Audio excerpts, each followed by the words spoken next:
부산 지하철 2호선 중동역에서 도보로 접근이 가능하고 부산의 명소인 해운대 해수욕장과 달맞이 고개가 가까이 위치하고 있어서 부산의 여러 재개발 사업지 중에서도 입지가 탁월한 것으로 알려져 있습니다. 주변 인프라가 워낙 훌륭한 지역이다 보니 소유자분들의 자부심도 상당한 지역인데요. 현금 청산 단계에서는 이러한 점이 오히려 갈등 요소가 될 가능성이 있습니다.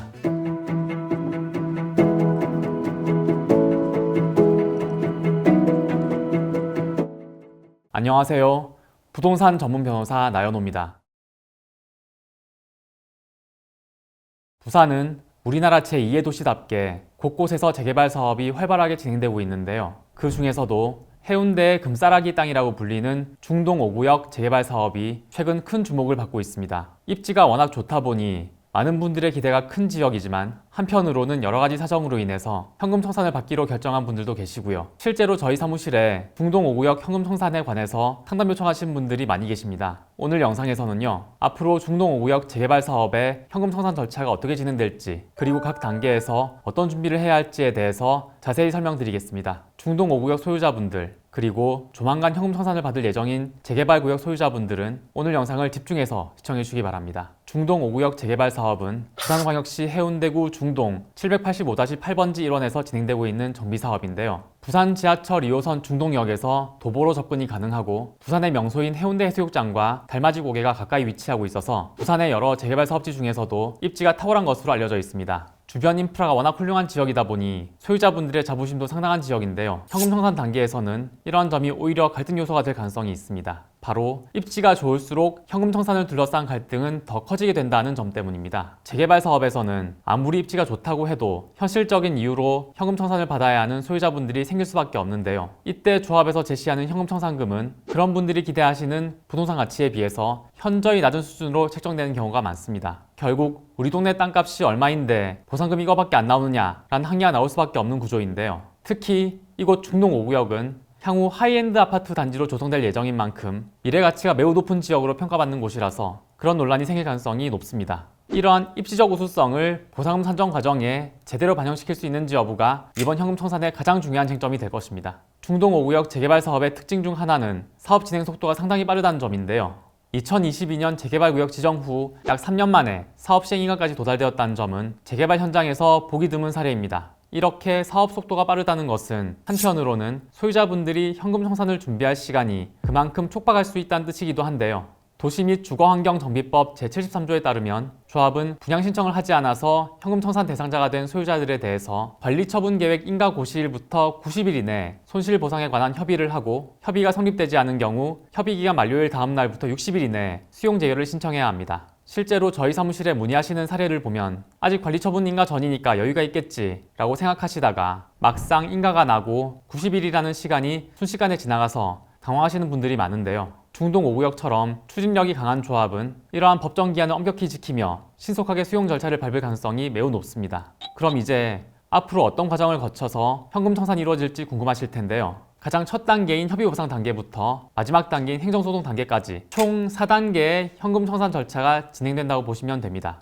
첫 번째로 협의보상 단계입니다. 조합은 관리처분 인가 후 빠른 시일 내에 감정평가를 통해 최초의 현금 청산 금액을 제시하게 되는데요. 이 보상액이 바로 협의보상액입니다. 만약 2단계에서 협의가 성립되어서 보상금을 수령하게 되면 현금 청산 절차는 최종적으로 마무리되고요. 보상금에 불복할 수 있는 권한은 완전히 사라지게 됩니다. 여기서 제가 강조드리고 싶은 말씀이 있습니다. 그동안 제가 수많은 재개발 현금 청산 사건을 수행하면서 협의 단계에서 안일하게 계시다가 나중에 후회하시는 분들을 너무 많이 봤기 때문에 저는 첫 단계인 협의보상 단계부터 전문 변호사와 함께 적극적으로 대응하실 것을 강력하게 권해드립니다. 이 단계에서 어떻게 대응하느냐가 본인이 받게 될 현금 청산금 몇 억을 좌우한다고 해도 과언이 아니기 때문입니다. 그런데 가끔 이 단계에서 제가 변호사 선임이 필요하다고 권해드리면 어차피 협의보상금은 감정평가사가 알아서 결정하는데 변호사가 무슨 필요가 있느냐 라고 묻는 분들이 계시는데요. 그건 정말 잘못된 생각이라고 자신있게 말씀드릴 수 있습니다. 최대한 빨리 보상금을 받으시려는 분들이라면 협의보상액을 그대로 인정해야 하기 때문에 당연히 협의보상액이 잘 나와야 하고요. 불복 절차를 거치려는 분들이라고 하더라도 첫 단계인 협의보상액이 너무 낮게 잡히면 이후 증액 절차에서 아무리 노력해도 한계가 있을 수밖에 없습니다. 그래서 본인이 어떤 계획을 갖고 계시든 간에 일단 협의보상액을 잘 받기 위해서 본인이 할 수 있는 최선의 노력을 다하셔야 하고요. 보다 좋은 결과를 얻기 위해서는 전문 변호사의 도움을 받아서 대응하시는 것이 가장 효과적이라는 점을 꼭 기억하시기 바랍니다. 협의가 결렬되면 조합은 수용 재결을 신청하게 되는데요. 이때 14일에 재결 신청 연락 공고 기간 동안 협의 감정 평가의 오류나 우리 집만의 특수한 가치를 논리적으로 정리한 의견서를 제출해야 합니다. 만약 제출 기한을 놓치면 더 이상 의견을 제출할 수 없으니까요. 기한을 철저히 지키셔야 합니다. 그리고 수용 재결 감정 평가를 거쳐서 수용 재결이 이루어지고 보상금을 수령하게 되는데요. 이때 반드시 이의 유보의 뜻을 표시하고 보상금을 받으셔야 합니다. 이 표시가 없으면 이후 이의 신청이나 소송을 제기할 자격이 완전히 사라진다는 점 꼭 기억하시기 바랍니다. 수용 재결에도 불복한다면 중앙토지수용위원회에 이의 신청을 하게 되고요. 이의 재결 감정평가를 거쳐서 이의 재결이 이루어지게 됩니다. 이 단계에서도 적절한 시기에 감정평가에 관한 의견서를 제출해야 하고요. 보상금을 수령할 때 이의 유보를 하셔야 한다는 점은 수용 재결과 동일합니다. 이의 재결이 이루어진 다음에는 관할 법원에 행정소송을 제기하게 되는데요.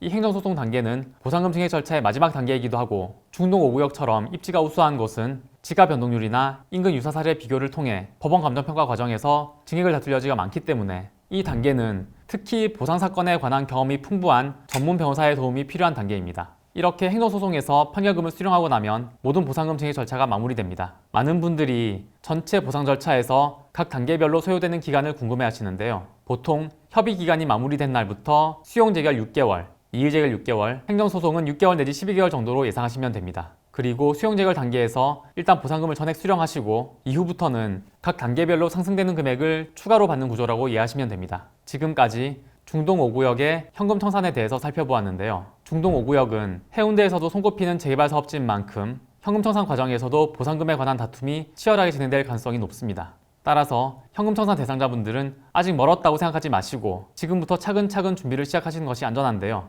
준비 과정에서 저희 도움이 필요하신 분들은 주저하지 말고 연락 주시면 소중한 재산권을 지켜드릴 수 있도록 신속하고 정확하게 상담해 드리겠습니다. 그럼 다음에 또 좋은 영상으로 찾아뵙겠습니다. 시청해주셔서 감사합니다.